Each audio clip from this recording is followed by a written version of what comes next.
Leadership Academy, India's top coaching institution for civil services preparation.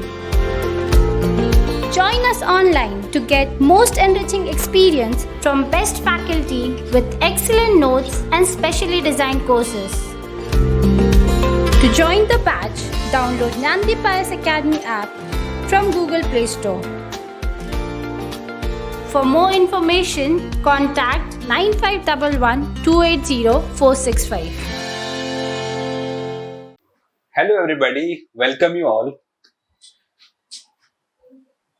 My name is Satyajeet. On the behalf of this academy, I welcome you all in this series that we are conducting, which will cover the foundational aspects of sociology optional for mains examination.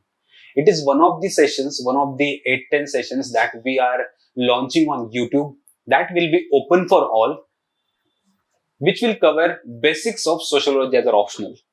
Starting with what is sociology, why we can choose sociology as an optional, why it can be a wise decision, or what are the basic terminologies, basic concepts in sociology optional, to how to write answers, how to cover current affairs, how to apply the current affairs and the news in the daily newspapers like Hindu in the answer writing. All these aspects we are going to cover in this series that is open for all. And one of that series we are going to, you can say one of that series, one important session that we are going to conduct today is regarding the syllabus. As you might have heard, the battles are won not with the weapons, actually they are won with the strategies and the minute detailings. And today we are here to, you can say, polish that details. We are here to discuss that detailing and the strategy. And exactly the word why you can notice the abhutpurva here. It is about the detailing and the innovation. It is about the innovation in the strategies, right? And that the strategies, those fetch me marks. Among the one of the toppers in India. Even you can say, or you might have you might be knowing, in the very first mains I scored just 73 marks in optional subject, despite you can say studying the sociology optional in one of the premier institutes in India. But it made me rethink about my strategies. I changed the strategies on my own. I innovated certain things, right? I adopted to certain new techniques, few invented on my own self, and those ideas and those ideas and innovations we are again launching as a separate innovative program that is called as Abhutpurva regarding sociology optional. That is set of actually 4 to 5 ideas. One of that idea is regarding the syllabus, right? How to integrate the syllabus, of paper 1 and paper 2 in sociology optional, how to exchange the ideas between the papers, how to apply the examples in the paper 2 to paper 1, and how to, you can say, apply the concepts of paper 1 in paper 2 of sociology optional. That is going to fetch you a lot of marks. That has helped me to double my marks in sociology and become one of the toppers at India level. And that is the Abhutpurva part of this session, right? So I welcome you all again. Before going to Abhutpurva part, that is the innovative part in syllabus or the integrating the syllabus, we must first of all discuss the syllabus of paper 1 and paper 2 individually. And even before that, we must discuss about what sociology officially talks about the syllabus, in what words sociology explains the syllabus of sociology optional. If you can refer to the official PDF of the syllabus given by UPSC, you might come across one important line just like this. The scope of the syllabus of optional subject papers, that is paper 6 and paper 7. Actually, paper 6 and paper 7 are the official names of the sociology papers in mains examination.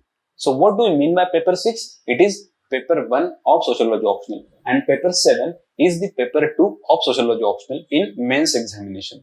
It is the coding, official coding of UPSC, right?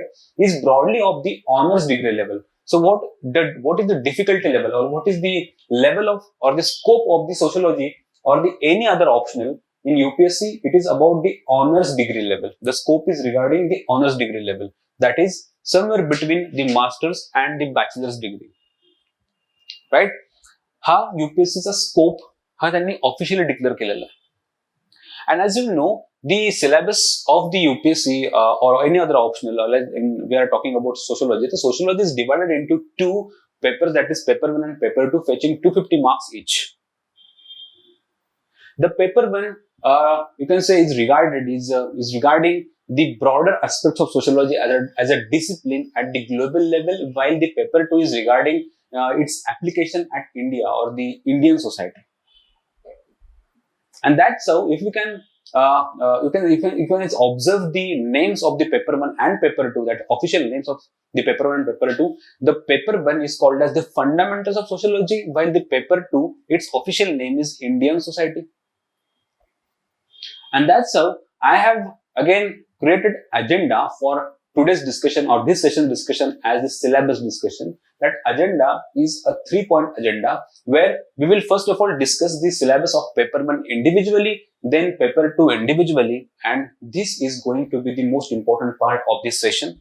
That is the last 1/3 part of this session, that is regarding the customized integrated syllabus, how and what chapters we are going to integrate, in what manner, what even sub-points, sub-bits of the chapters we are going to integrate with the paper 1 and paper 2, and likewise ha sagyat important that is going to fetch you the marks, of course. This is the abhutpurva part of the session, and I request you all, first of all, you must be thorough with the individual syllabus, then you can understand the coding or the exact idea of this customized integrated syllabus. Right? Let's start with our discussion with the syllabus of paper 1 first of all. Okay? The paper 1 is officially known as Fundamentals of Sociology. If you can observe, and I request you all, please keep a syllabus copy with you first of all. If you can observe the syllabus of the paper 1, you will get to know we are going to study many aspects of society, starting with the chapter first as the sociology as a discipline, what sociology is, to chapter 10 is regarding social change, right? What is society to social change? We are going to learn many such social institutions from religion, politics, family, kinship, marriage, economics, right? Stratification, and many other areas in sociology at a global level. That syllabus, that scope is of, you can say, the paper 1 of sociology optional. The paper 1 of sociology optional starts with the first chapter called as Sociology, the Discipline. Chapter 1, Chapter 2 and Chapter 3 are going to be the basic foundational chapters of sociology, in which we are going to have a broader dimension or broader clarity about sociology as discipline, what is sociology, how sociology studies society, what are its research methods, and such concepts like this we are going to cover in first 3 chapters. This is going to be the first group of our customized syllabus. We'll discuss that in the last 1/3 phase of the session. But the first 3 chapters are going to be among the most important chapters of the sociology, both in paper 1 and paper 2. The chapter 1 of sociology, paper 1, is the discipline. Sociology, the discipline. Here we are going to have the idea about what sociology is, how sociology emerged, what sociology actually studies, and how it is different principally from the other social sciences like political science, economics, anthro, and many other. The chapter 1 in sociology is, you can say, divided into 3 subparts of A, B, and C. A is regarding modernity and social changes in Europe that led to the emergence of sociology. B is about the scope of the sociology and its comparison with the other social sciences like political science, history, and many other. And third is the distinction and relationship between the common sense and sociology. We'll briefly discuss the idea of chapter 1 first of all. Sociology, what is actually sociology?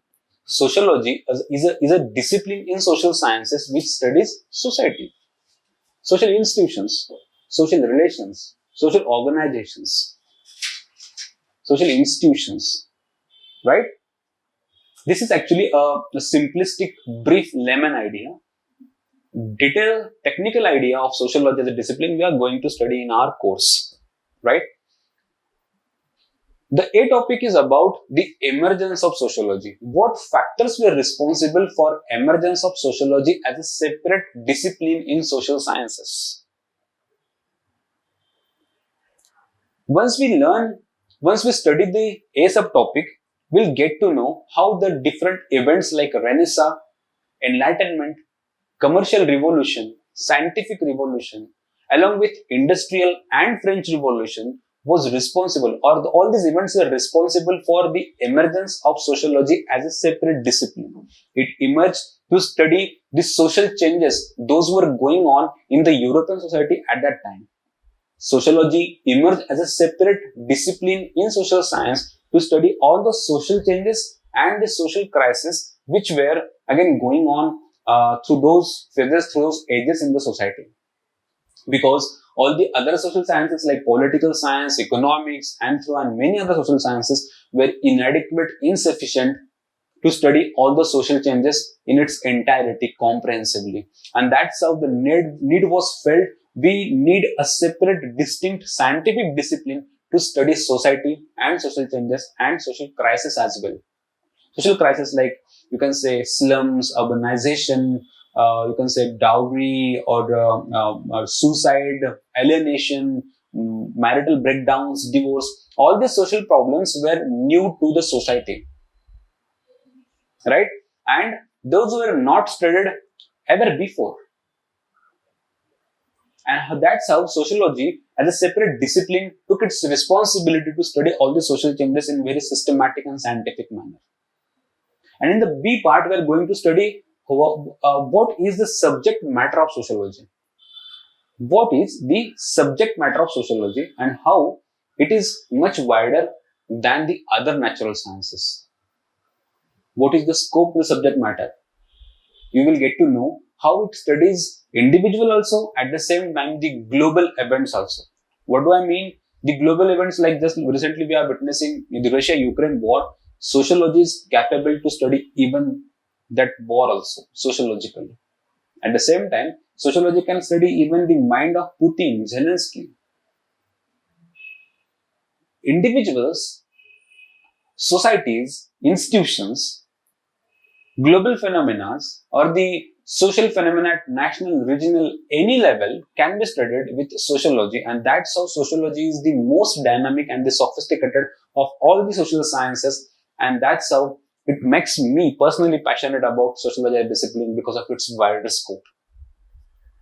And in the C part, we are going to discuss about how sociology is principally distinct from common sense, but it relies on common sense for its sociological knowledge. Common sense is actually the body of knowledge of any layman person, right? Any observation by the layman person which has not a scientific basis, which is based on prejudices, even biases, naturalistic observation, not scientific observation. But many times the common sense helps to sociology in developing the sociological understanding of social phenomena. We are going to study that.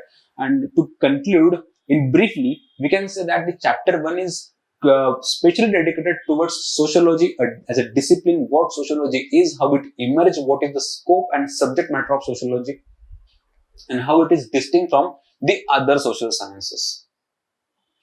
Right? And naturally, the second chapter is aligned on this line, what sociology studies, right? Or how sociology studies, you can say, its subject matter like society, social institutions.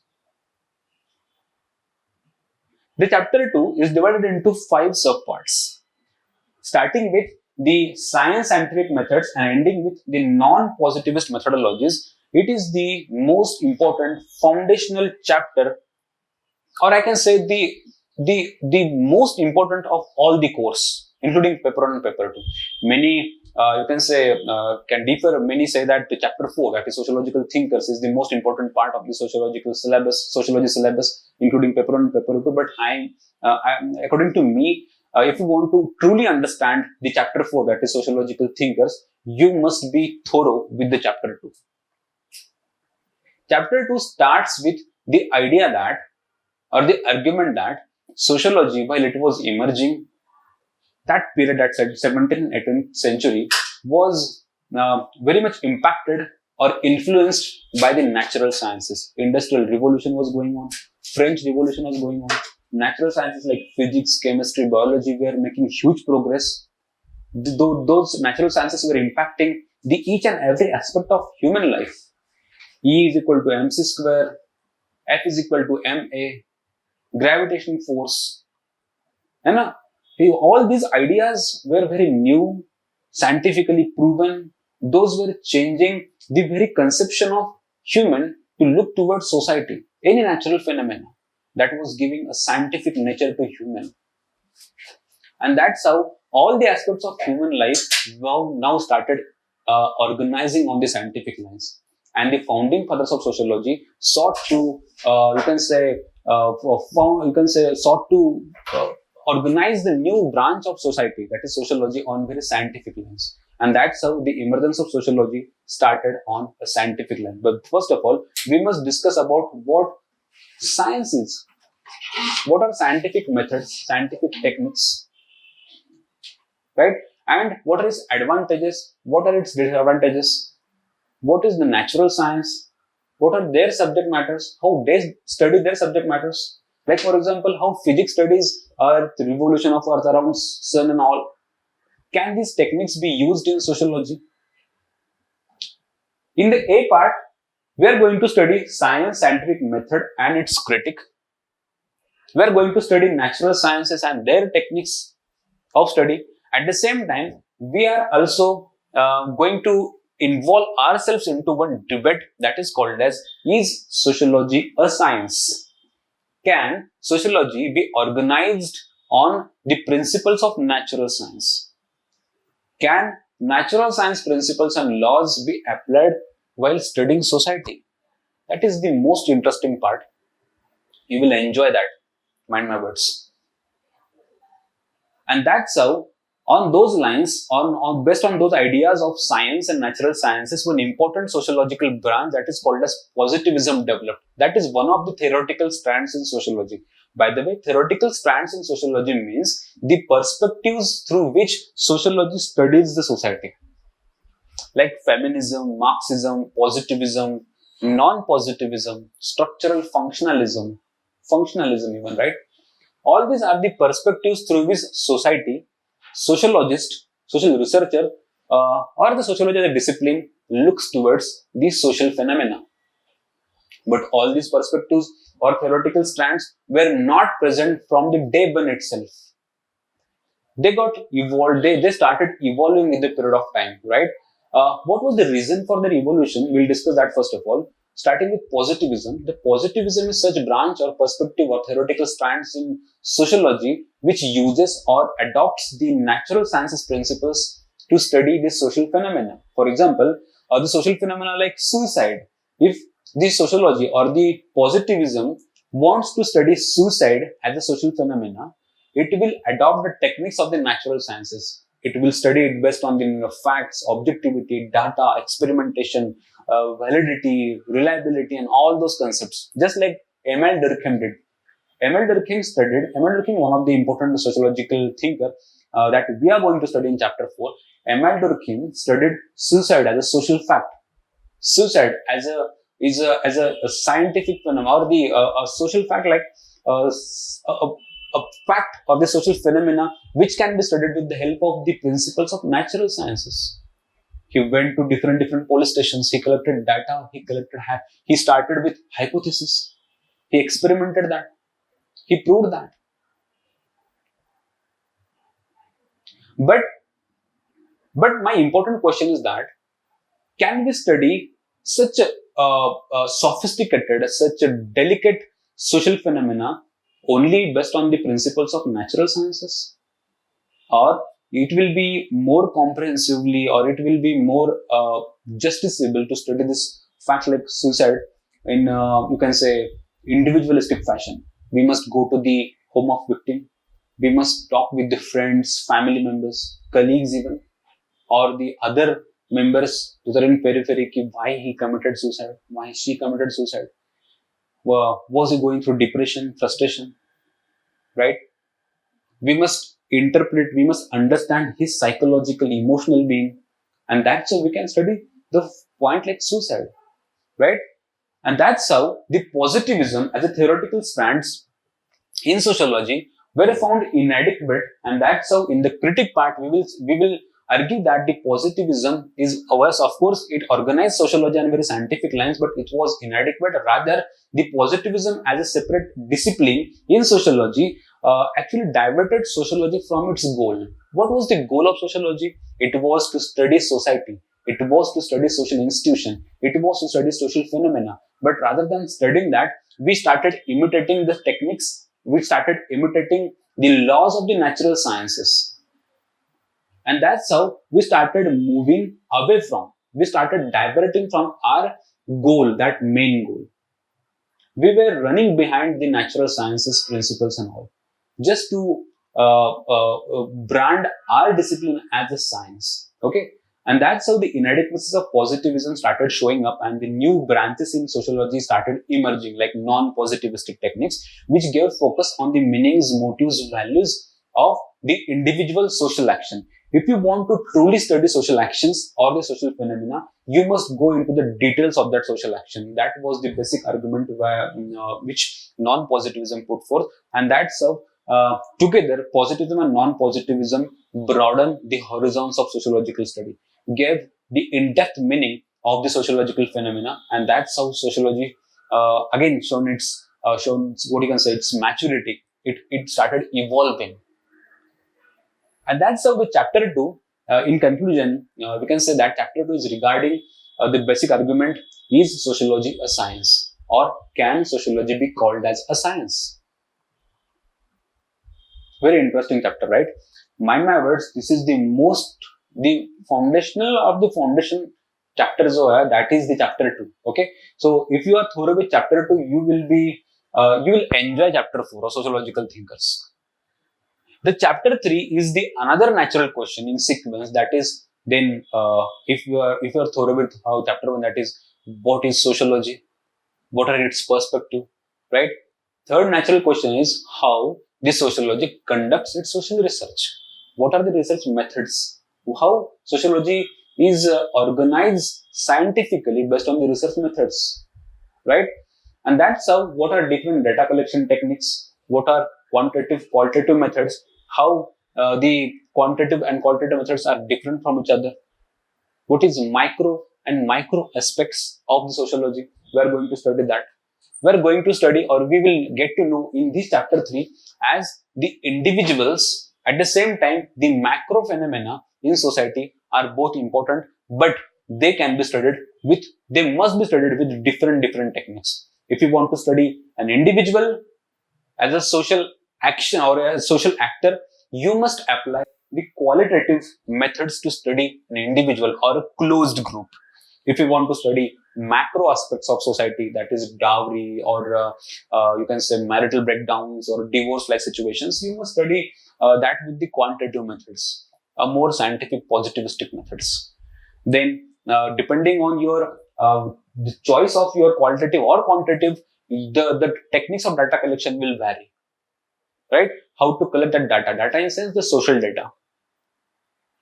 The data that is responsible, that is important for your social research. That can be again qualitative, quantitative. We collect data with the help of interviews, surveys, case studies, questionnaire, and many other such. We are going to learn in that this part, that is the techniques of data collection. And the third is about variables, sampling, hypothesis. As you know, sociology started its journey on very scientific lines. You can say it as an imitation or any other, you can say, idea, but sociology was organized on scientific lines from day first, and that means the hypothesis or generalization is the core aspect of sociology. And as just like natural sciences, sociology is a janma siddha to solve the problems, right? To study the social problems or to study the social crisis was the main factor behind the emergence of sociology. And that's how sociology must conclude with something. Sociology must generalize. Sociology must, you can say, give idea about the problems and its solutions, possible solutions. And that's how variable sampling, hypothesis, and all these aspects are about the scientific nature of research methodology. And to sum up the chapter 1, chapter 2, chapter 3, all these chapter 1, 2, and 3 will become the first group of our customized syllabus, customized integrated syllabus that we call as Abhutpurva, right? And these 3 chapters together will give integratively, okay? We won't separate this chapter 1, 2, 3, artificial separation na karta. We won't make it a watered compartment. We will just mingle around them, right? We will exchange the ideas between chapter 1, 2, 2, 3, 3, 2 and all, right? And chapter 1, 2 and 3 will give you a important foundation, important conceptual understanding of the sociology as a discipline, complete discipline by the way, paper 1 and paper 2 together. Okay? Now, after the chapter 1, 2 and 3, important foundational chapter and the most interesting of all the chapters is the chapter 4. The chapter 4 of paper 1 is regarding sociological thinkers. First of all, what do you mean by sociological thinkers? Sociology is a discipline, a scientific discipline, and in chapter 1 you will get to know it is the most sophisticated and the latest of the social sciences. It was contributed by the ideas, thoughts, thinkings, studies of many sociological thinkers. Sociological thinkers just like Auguste Comte, Herbert Spencer, Malinowski and many others. Right? Even today, sociology as a discipline is contributed by many contemporary sociologists. But UPSC has given us, you can say, a comprehensive, or you can say a list of the sociological thinkers that we need to study for our mains examination. Sociology has given a list of six such thinkers to study, right? To start with Karl Marx, secondly Emile Durkheim, thirdly Max Weber, Talcott Parson, R.K. Milton and Mead are those 6 sociological thinkers which are again listed in our syllabus. But this does not mean they are the most important of the sociological thinkers. There are another important sociological thinkers like Auguste Comte, Herbert Spencer, Malinowski, and many such sociological thinkers on a contemporary level.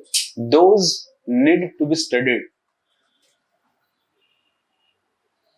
And that's how, in the customized part, we will discuss how we are going to study even the other sociological thinkers also, beyond this syllabus. Okay, that is the Abhutpurva part, right? We are going to study Auguste Comte, or we are going to have a separate chapter that is called as the Founding Fathers of Sociology as a separate chapter beyond this syllabus, beyond this official UPSC syllabus, as the foundational sociological thinkers that will cover the you can say the important sociological thinkers like Comte and all.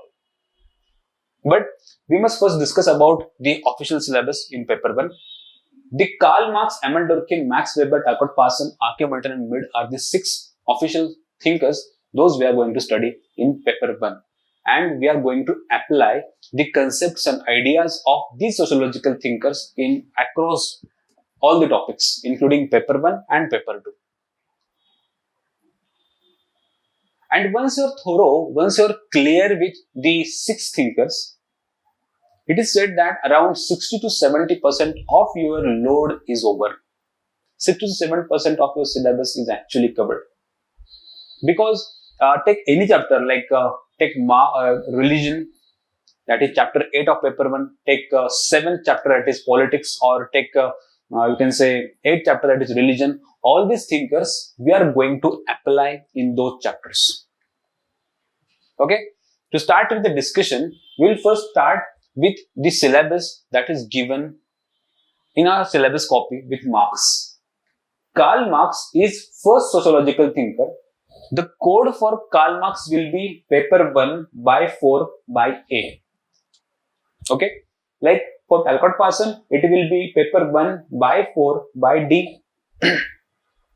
Let's discuss the syllabus that is given in the Marx or the Karl Marx, right? Historical materialism, mode of production, alienation, and class struggle. If you can observe the sequence of the syllabus, sequence of the sociological thinkers, it is Marx, Durkheim, Weber. But any systematic study will study firstly Emil Durkheim and then Karl Marx. Okay, that is again innovation in our syllabus, that is called as Abhutpurva, that I will reveal in the last phase, right? While we are studying, or I would recommend you also, you must first study Emil Durkheim and then Karl Marx, because Karl Marx is critic to functionalism. It is conflict perspective, right? We'll discuss what is functionalism and conflict perspective in chapter 2. It is not the time to discuss all these concepts, right? Let's discuss what is given in Karl Marx. Historical materialism, mode of production, alienation, and class struggle. And as you know, Marx, which is the most famous of any ideology, that is Marxism, especially after 2008 economic crisis, the most or the highest selling literature was Das Kapital, the book literature written by Karl Marx. Marx has relevance or not, or Marx is not relevant. I debate the party. We discuss that even while we are thorough with Karl Marx. But what are the ideas given by Marx? Marx said that the society is founded on materialistic basis, economic foundation of society. And as the material or the economic foundation of the society changes, the society changes, or the fate of society changes. Or all the happenings, those are happening in the society, have a material and economic foundation, material and economic causes. As the technology changes, what Marx called the technology as the factors of production, as the technology and raw material changes, relations change, and as relations and factors of production change, the mode of production change. A mode of production is any stage in the society.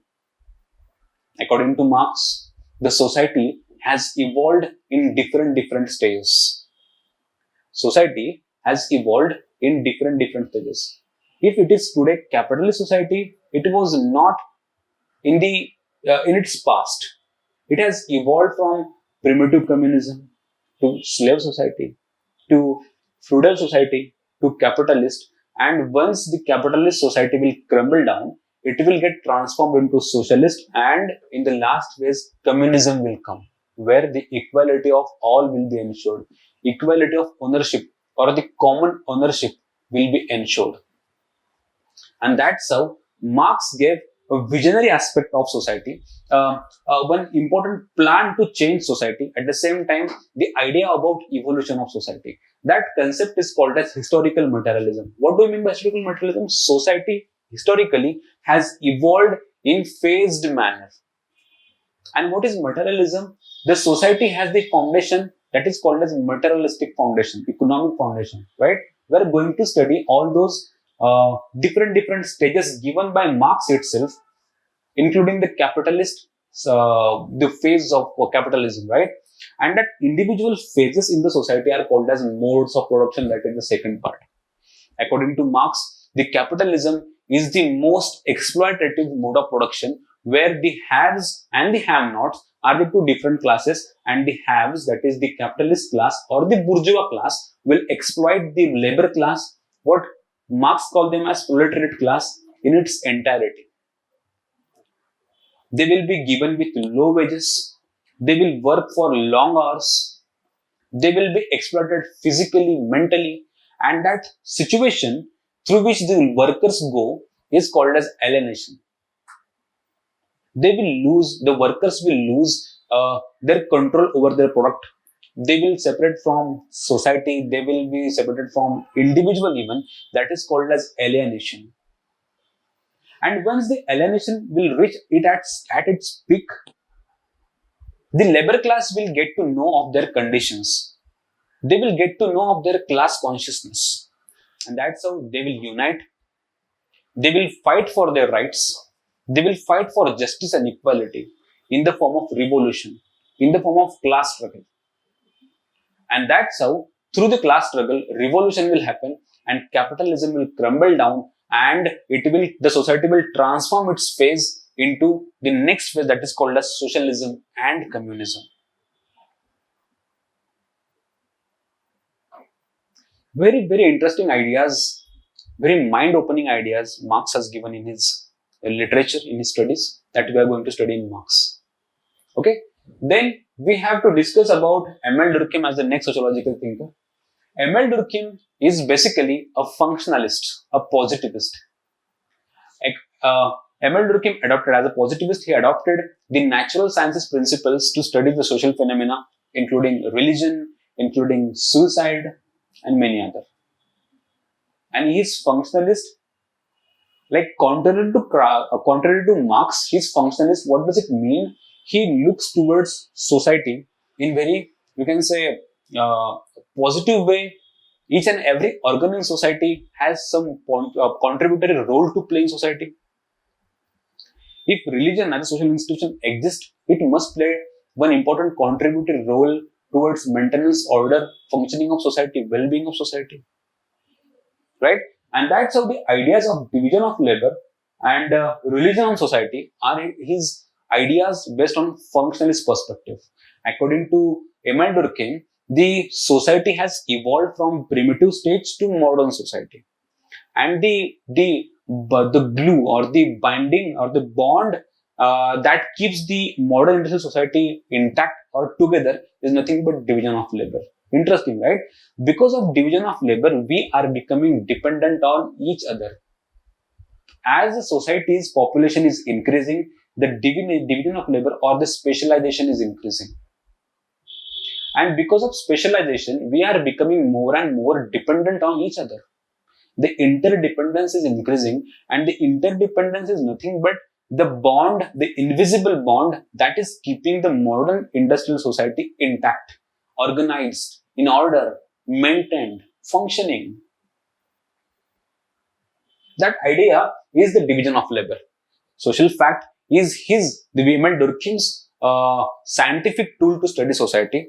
That is very technical concept. This is not actually the time to discuss that social fact, but social fact is one scientific tool which, according to Emile Durkheim, each and every social researcher must treat any social phenomena as a scientific object and study that scientific object or the social phenomena in scientific manner. That is social fact.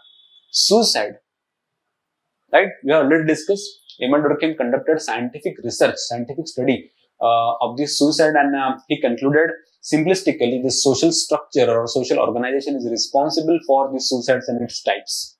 We will discuss that in detail, interestingly, in Emile Durkheim's concept. Then religion and society, he gave the functional aspect of religion. His ideas on religion are very famous in sociology, where we can say that the religion is nothing but the worship of society. Why we can say, according to Emile Durkheim, what is religion? It is nothing but the worship of society, right? You can imagine in Diwali or Muharram or many other religions of different, you can say, many other festivals of religions, the society comes together, they celebrate together, right? And that's how society keeps itself binding in form, together in nature. Right? We perform dances, we perform rituals, we perform many other, you can say, rituals and all.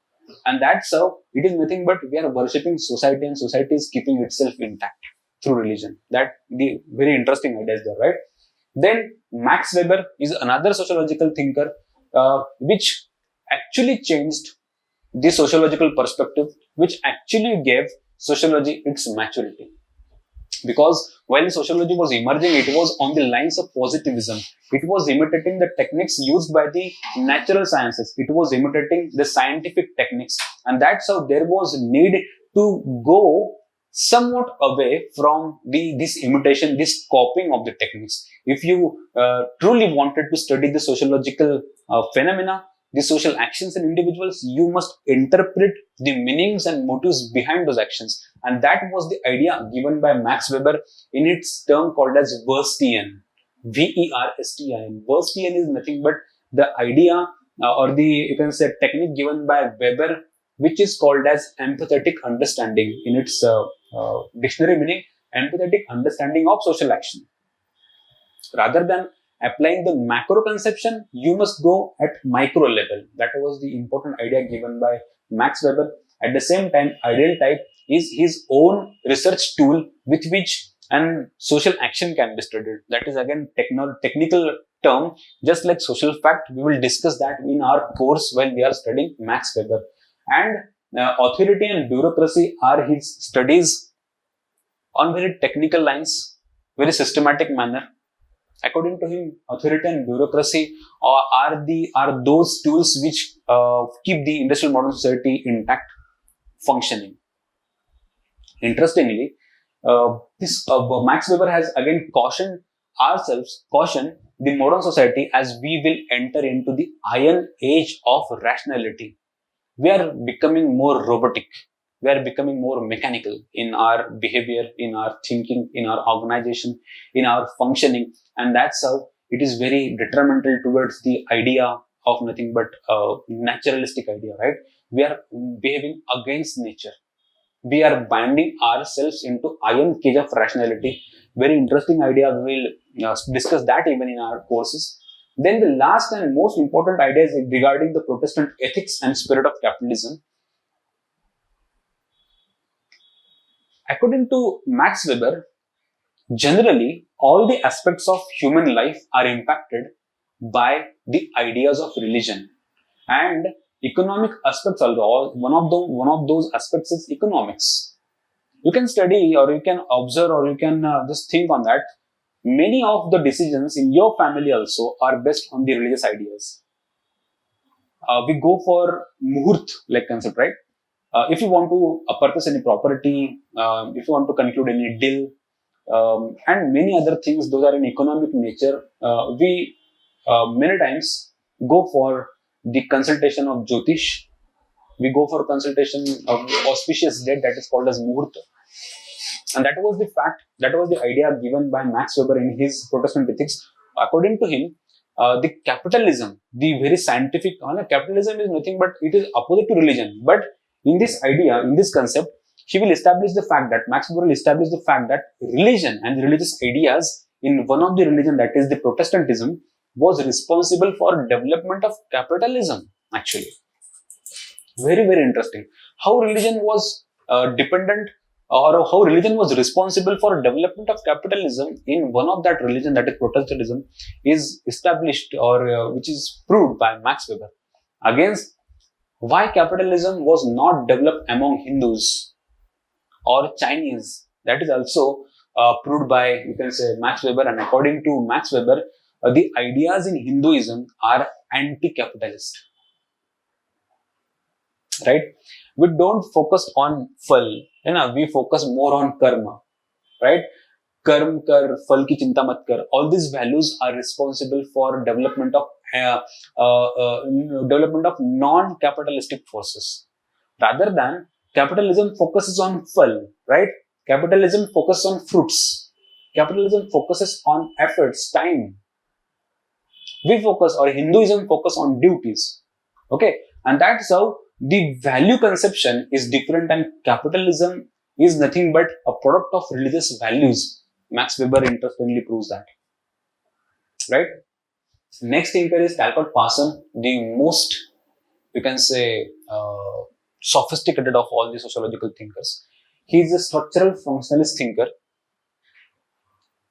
He will organize his ideas based on one important concept called as value consensus. According to Talcott Parson, because of value consensus, the society lives, society integrates, society continues. And value consensus is nothing but the values those are accepted by all. He will give the ideas called as social system, cultural system, personality system, which are too technical in its nature. At the same time, one important concept like pattern variables. Pattern variables is about the dilemmas or the choices any individual faces while he is taking decisions. Talcott Parson is one of the sophisticated technical sociological thinker that we are going to study in our course. Beyond that, The last sociological thinkers, not last, second last, is R.K. Milton, one of the most interesting again. Interesting. Okay? He has given with the idea that is called as functional analysis. If any sociology, by the way, what is sociology actually? What is the prime goal, or what is the most interesting thing about sociology according to you? What I have found that sociology gives you that perspective that is not visible with any social phenomena. Sociology gives you that dimension to study, that dimension to view towards any sociological phenomena or any social phenomena that is not visible in sense. Have you ever imagined education can be used by the government to perpetuate its ideas or to stop the social change? Have you ever thought about that, right? Sociology studies social phenomena in very different angle, in very different idea, which is not visible per se. Okay, that is called as the functional analysis. What R.K. Milton called it as latent and manifest function. Each and every social phenomena has some positive role to play, at the same time some non-positive or detrimental role to play towards society.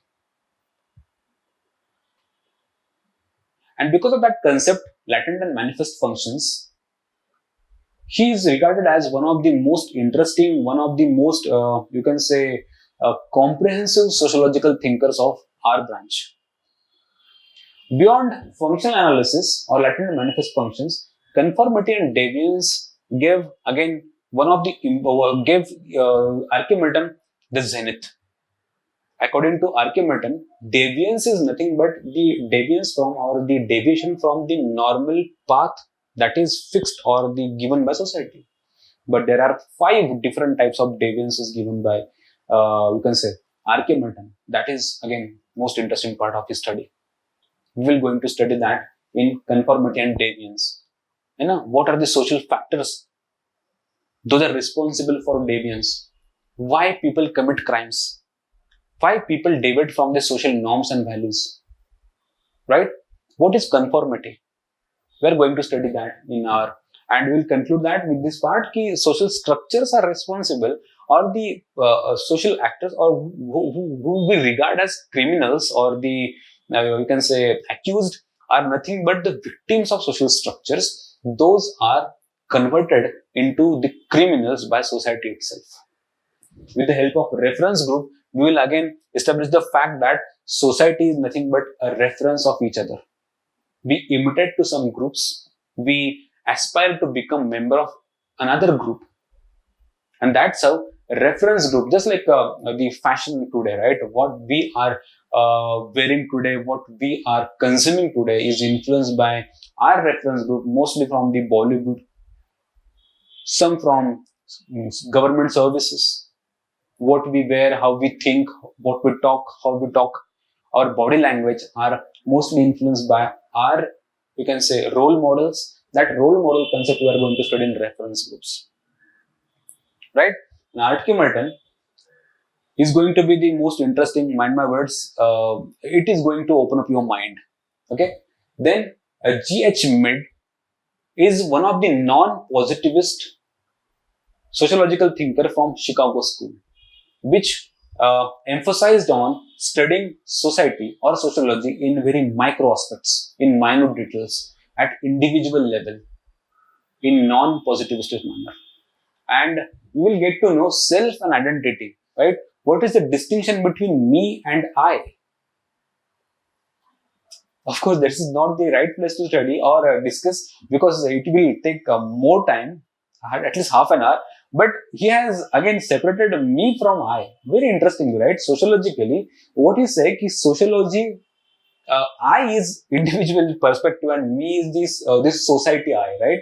And that's how he divided me from I, which has social impact on one scale and individual impact on another scale. That interesting concept we are going to study in this idea given by self and identity, self and yes, of course, given by Mead. And these were the 6 sociological thinkers in our syllabus, starting with Marx, or we will start with Durkheim, then Marx, Weber, Merton, Parsons, right? Parsons, Merton, and then G.H. Merton. Chapter 1, 2, 3, 4. Chapter 1, 2, 3, 4 will give you the most foundational aspects or the most foundational clarity that is required to study sociology as a separate discipline, as a scientific discipline. Once you are thorough with all these 4 chapters, your 70 to 80% of the work is done. Yes, of course, of both the papers. We are going to study sociological thinkers according to their relevance. And the most debated of all of them is Marx. Most interesting also, right? And once we finish the chapter 4, we will enter into our next topic, that is chapter 5. And once we finish with the chapter 4 or chapter 1, 2, 3 and 4, we are going to enter into the another most interesting, conceptually very satisfying topic, that is chapter 5, that is called as the stratification. Mind my words, this chapter 5 is going to have the widest ever application in chapter or in the paper 2, including caste, tribals, everything. The ideas will be exchanged in paper 2 on very wider scale. The chapter 5 is called as stratification and mobility. First of all, what is stratification? Stratification is nothing but organizing the society in terms of stratas. The stratas which are, you can say, one another over, right? Stratas which are in a layer format. Society is organized in the form of layers or stratas based on different criteria, parameters. Just like we have in India caste system, where the society is organized into 4 layers broadly, right? That is Brahmin, Shudra, Vaishya and all, right? And Kshatriya. All these 4 stratas are nothing but 4 layers in society. That is called as stratification. What is meant by stratification? It is the process in which the society is organized in the forms of layers based on different criteria. Caste, class, race, ethnicity, age. Okay, and that's how. And if any member or any group moves across that stratus, it is called as mobility. Okay, and the chapter 5 is divided into 4 main prospects. The A is about the basic concepts. Very important but basic concepts. We are going to study them sociologically. We are going to study equality, inequality, hierarchy, exclusion, poverty and deprivation. All these concepts you will now currently understand in a very similar fashion manner. You will ask me what is the exact difference between hierarchy, or you can say exclusion and deprivation. But mind my words, there is a great difference between all these concepts. As you are new to sociology, as you are in a very nascent stage of your preparation, all these concepts might look similar to you, but they have their distinct meanings. We are going to study them in A section. In B subtopic, we are going to study the theories of social stratification. What do you mean by theories of social stratification? We are going to study how sociology technically studies the concept of social stratification. How functionalism will look towards stratification. How Marxism will look towards stratification. How feminism will look towards stratification. Getting my idea? Broadly, how functionalism and conflict perspective will look towards stratification, as they are the 2 important theoretical strands in sociology, as we have discussed in chapter 2 of paper 1. The theories means what are different ideas regarding. Some will say the social stratification is functional, that is important towards society. Gandhiji यांनी पण idea दिली होती की caste system हे सोसायटीला healthy ठेवतं. Caste system म्हणजे वर्णाच्या काळ असेल, म्हणजे एक्सप्लॉयटेशन नसलेली. कारण caste system is about duties, right? Caste system is about roles. Each community will perform different roles which will coordinate, which will help to other castes, other members, other communities. And that's how the stratification based on either age or you can say gender or you can say race, caste that is functional to society or that plays very positive role to society will be given by, the idea will be given by functionalist. Whereas the complete perspective will say that the stratification is very detrimental concept, is very derogatory concept, which is very, you can say, inhuman concept, which divides society in the form of stratas, which gives values like superiority and inferiority. Just we can observe in the caste system in India, where the lower castes, the members of lower castes are deprived from the basic resources of human life, from food to housing. Those theories we will study, those different sociological perspectives towards stratification we will study in B section. C is about dimensions of social stratification, on what dimensions or parameters the stratification as the concept is segregated, organized, whether it is based on race, ethnicity, gender or status or class. Beyond that, caste and all we are going to study in paper 2. And D is about social mobility.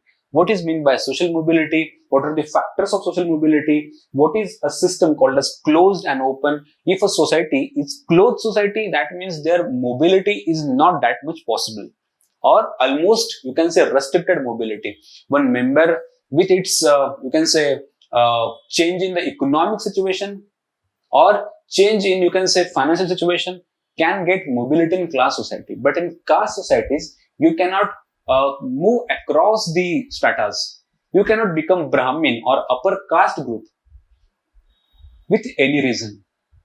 Once you get your birth in one particular caste, you remain in that caste.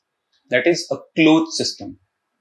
But in open systems, with the improvement in your status, improvement in your financial situations, education and many other criteria, you can move from one strata or one layer to another. That is open. What are the factors, what are the sources of mobility and all.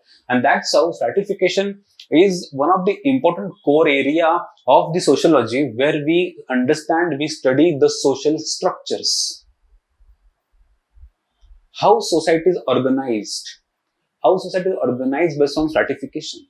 What are the criteria of stratification? What are the sociological ideas for stratification? How the society, you can say, can perform the social mobility, what factors are responsible for mobility and all these ideas. As in summation, I can say that these ideas we are going to study in chapter 5. Chapter 6 is called as works and economic life. Again, one of the smallest but interesting topic. Here we are going to study how the society is economically organized based on the work, how the work is organized in slave society, in feudal industrial capitalist society, and what are the factors of production, modes of production, work organization in different types of society. We are going to compare those. At the same time, what is meant by formal, what is meant by informal, what are the factors for informal economy, what are the factors for formal economy, and likewise, which has much importance and relevance in GS3, that is economics, right? And lastly, we are going to discuss about labor and society. And most interestingly, in this C topic, we are going to study one interesting phenomena that is called as human relations school, given by Elton Mayo. According to Elton Mayo, the labor productivity is much more dependent on the interests, purposes, and work satisfaction. If the worker is not satisfied at his work, is not satisfied with the job profile, he will be the least productive among the others. And that's how what are the ideas for maintaining satisfaction we are going to learn in that C topic. That is one of the important and dynamic concept in paper 1, that is work and economic life, especially the concept like Fordism, Taylorism, how the Ford company organizes its assembly lines, what are the advantages of those assembly lines, or that Fordism concept, disadvantages of Fordism, how the work can be better organized, how we can maintain the labor productivity at its optimum level, and all these ideas we are going to study in chapter 6. Chapter 7 is regarding the politics and society, one of the lengthiest of the chapters of the entire paper 1, where we will understand the politics or the political life as one of the aspects of social life. Politics as an integral part of society. Political institutions as an integral part of social institutions or one of the social institutions. And that's how, as the scope of sociology is wide, as the scope of sociology is to cover all these aspects, politics becomes, or the political institutions and political relations become important area to study with the help of sociology. That exactly we are doing in chapter 7. Sociological theories of power. First of all, we'll discuss what is meant by power. Power, right? And how sociology look towards power. How sociology, through different sociologists like Max Weber, Mills, Taylor and Fox, Tiger and Fox, and many other sociologists, how we study or how we understand power sociologically, not politically, sociologically. Interesting topic, right? What is power? Elite, bureaucracy, pressure group, political parties, somewhat like GS touch. B topic, it has GS touch, right? C is about nation, state, citizenship, democracy, civil society, ideology. 6-7 concepts in one single concept, and that gives the chapter 7 as the you can say a length of understanding, right? The nation, state, citizenship, democracy, we are going to study these political concepts in sociological manner. At the same time, protests, agitation, movements, collective actions and revolutions, all these political ideas, political phenomena, we are going to study in sociological manner. Once you are finished with this chapter 7, interestingly, your mind will open up and you will be more able to understand the contemporary political events, just like the anti-nationalism or the anti-nationals, nationals who are called as national, who are called anti-national, what is democracy, citizenship and everything, NRC like issue, CA like issue, in very comprehensive manner. Because what we cannot see with visible eyes, sociology is able to understand that even. And chapter 4 is important for understanding the political aspects of society. Okay? Just like that, sociology also treats religion as one of the important institutions of society. As you know, the social life, it earlier used to have religion at its core. Today, the role of religion being at the core of society is debatable, fine. But from historical times, all the aspects of society were organized, directed, dictated by the religious institutions, religious values, religious norms. And that's how on social life, religion has the most profound impact. That's how we must study religion. Religion is studied by various sociological thinkers, including Emil Durkheim, Max Weber, Karl Marx even, interestingly. And as you know, according to Karl Marx, religion is the opium of masses. That interesting idea we are going to study in this chapter, why Marx termed religion as opium of masses. Malinowski and all many other sociological thinkers gave their very important perspectives. Tyler, right? Important perspectives on religion. That is in the you can say inclusion, or that is the content of chapter 1.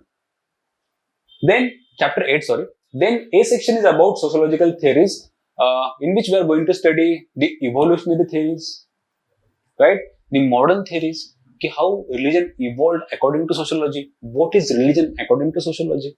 In B part, we are going to study various religious practices like animism, monism, pluralism, sects and cults.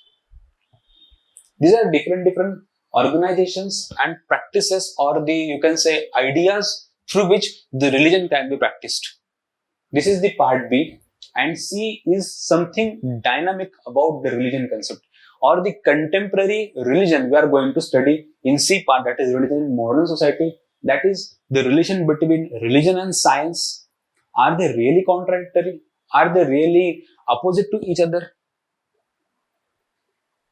No, actually, right?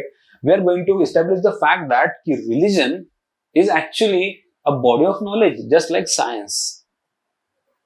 Sometimes religion act as very important idea or an answer, even religion as an answer that science cannot or science is incapable of.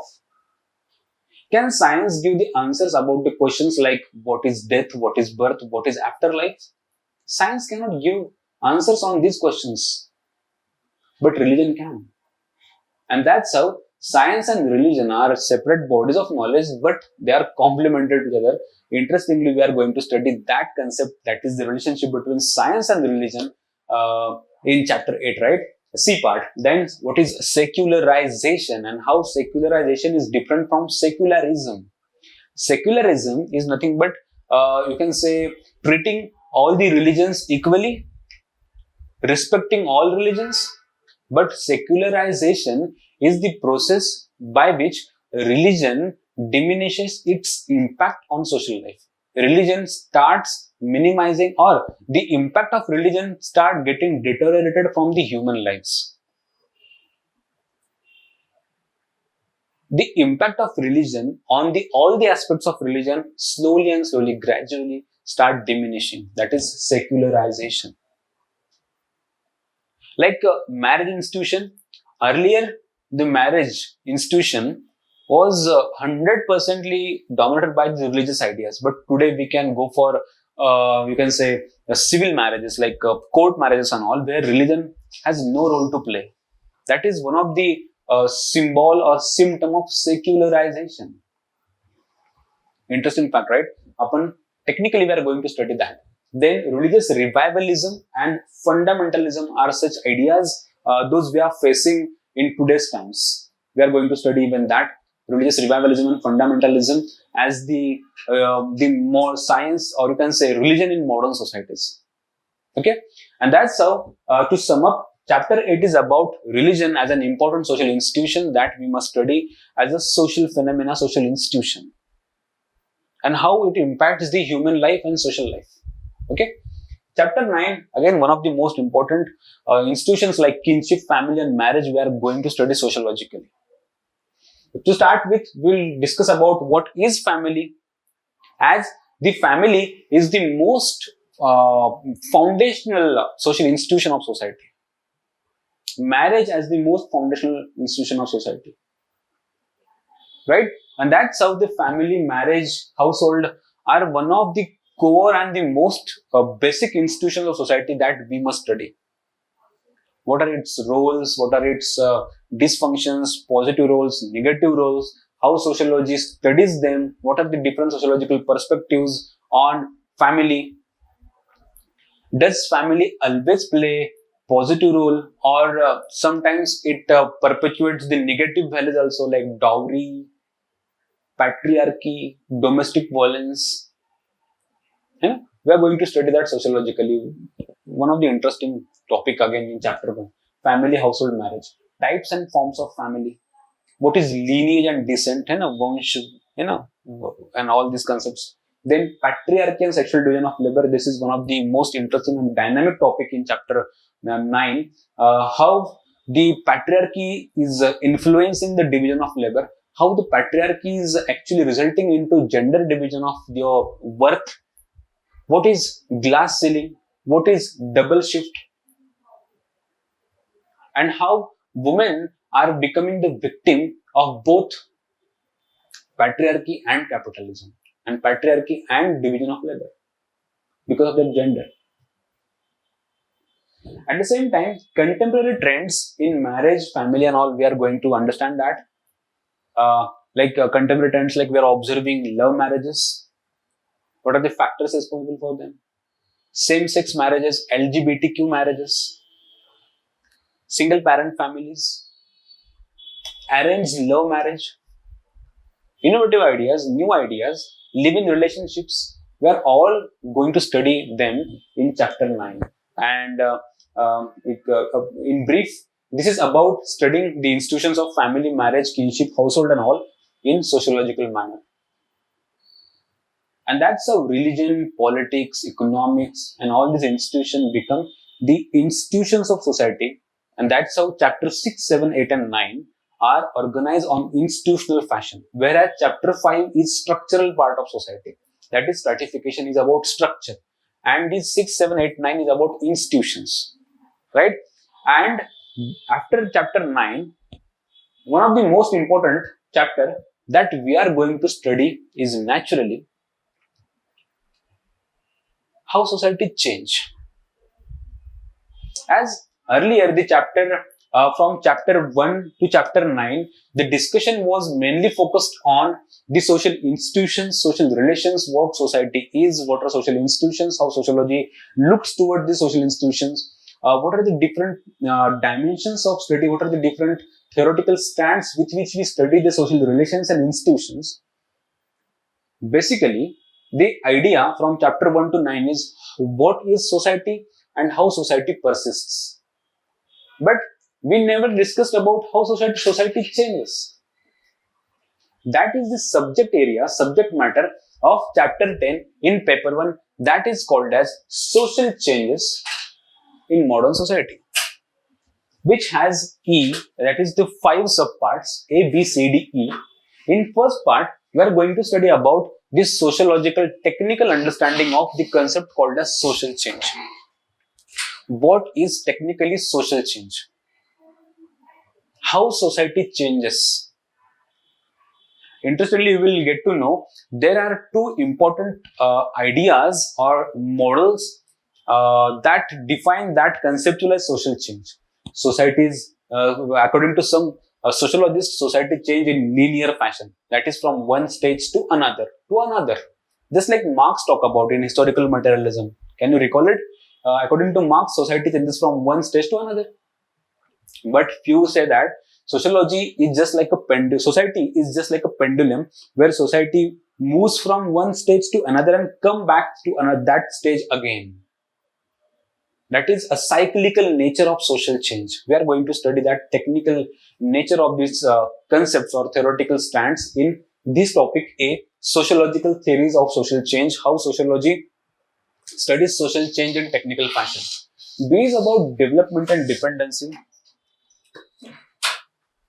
Too interesting. There was established fact that by the way, do you know about the term called as the third world countries or the global south, global north, right? Why the developed countries are developed and why these developing or underdeveloped countries are underdeveloped? We are going to study that question sociologically. The question is that why the poor countries, underdeveloped countries or least developed countries are least developed? Why they are not developed? Sociologically understanding, these countries are not developed because they are the victims of the ideas called as or the ideologies of colonialism, imperialism, globalization also. A particular group of developed countries manipulated the ideas of development. They exploited these developing countries and that led to the misdevelopment of the poor countries. It led to their economic exploitation. It led to their social exploitation. It led to making them bereft of the political institutions. Just like India, we experienced that in our colonial phase, British Raj. We used to be one of the developed countries before our exploitation in the colonial Raj started. We used to contribute 30% to the global GDP, that reduced to just 3% when the Britishers were leaving our country.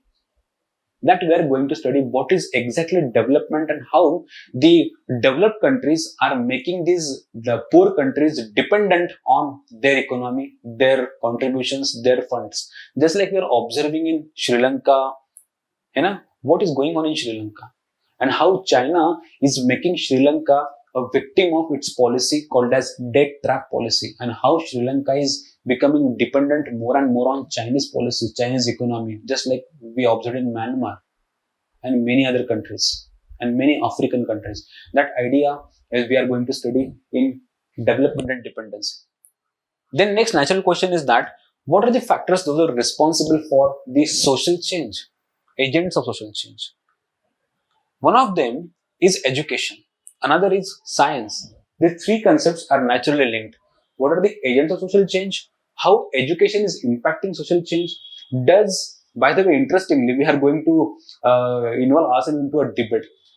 Does actually education lead to social change, or social change is an agent of status quo? Not social change, right? Sorry, education as an agent of status quo. We are going to study that in. Why the political regimes, when they come to the government, when the political regime changes, why they first of all start with the changing the syllabus of education system or the schools? Exactly that idea we are going to study in this topic, education and social change, right? And the topic is about science, technology and social change. That is a simple topic, how with the help of science and technology society is changing, but at the same time certain scientific developments are leading to negative social changes. Just like we are observing in Indian society, where the PCPNDT Act, what is PCPNDT Act? It is the act or law that is against the sex determination or the abortion that is sex deterministic. That is against female infanticide, female feticide. That is to stop the social crimes like female infanticide and feticide, right? But you can say that with the help of the technologies like I'm not recalling the name of that machine, a sonography machine, right? With the help of which we can determine the sex of that baby in the womb itself, right? And that's how, if it is a girl child, some social actors go for abortion. And that's how technology is helping to change society in negative manner. We are promoting the practices like female infanticide and feticide with the help of technology. Interesting facts, like, and such facts, not only this, there are n number of facts, n number of examples, n number of case studies we are going to study where education and science are actually playing a negative role towards social change.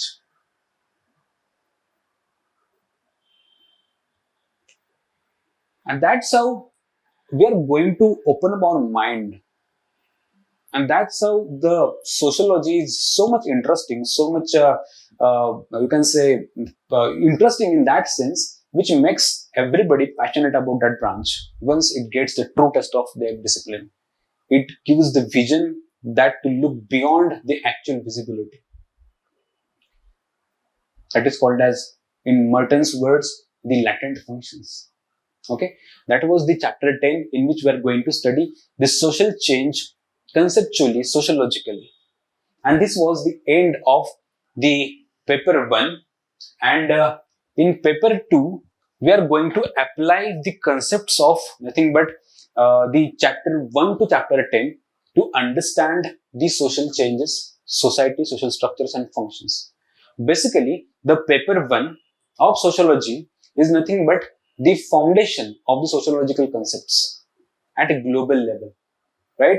How different sociologists at a global level have contributed to the study of society, to the study of sociology. This was the part of paper 1. And now we are going to enter into discussion of the syllabus of the paper 2. And after that, once we finish the discussion with paper 2, we will enter into our very important idea, that is customized syllabus, that is Abhutpurv. Okay.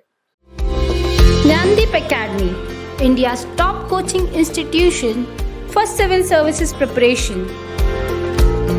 Join us online to get most enriching experience from best faculty with excellent notes and specially designed courses. To join the batch, download Jnandeep Academy app from Google Play Store. For more information, contact 9511 280 465.